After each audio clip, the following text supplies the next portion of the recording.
Olá, crianças! Tudo bem? Seja bem-vindo novamente a mais uma aula. Na aula passada, nós estudamos rapidinho, vamos relembrar, sobre o som da letra M, que era com a boca fechada, né? Hoje não. Hoje a gente vai estudar sobre um som um pouco parecido, mas é o som da letrinha N. Muito bem. A letrinha N, a gente faz o som dele dessa forma, ó. Ao invés de ser com a boca fechada, vai ser de nariz. Ó, se eu junto o a, fica a, na de nariz. Nariz. Muito bem. Se eu coloco e, fica o quê? E ou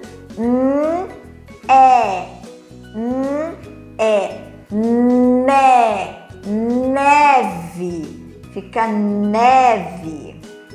Muito bem. Se a gente coloca assim,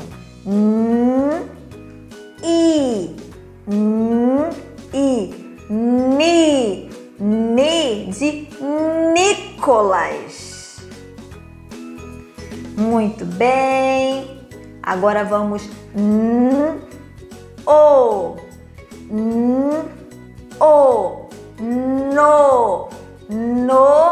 novelo. Tipo novelo de lã.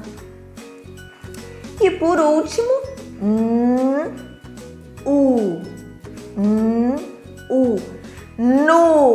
nu de nuvem. Nuvem. A nossa língua precisa ficar bem atrás do dente, na parte de cima, assim, ó.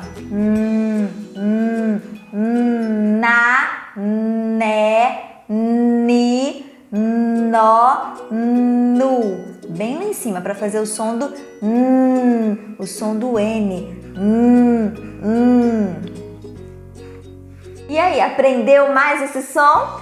Parabéns, você está indo muito bem. Daqui a pouco você vai saber todos os sons de todas as letrinhas, tá bom?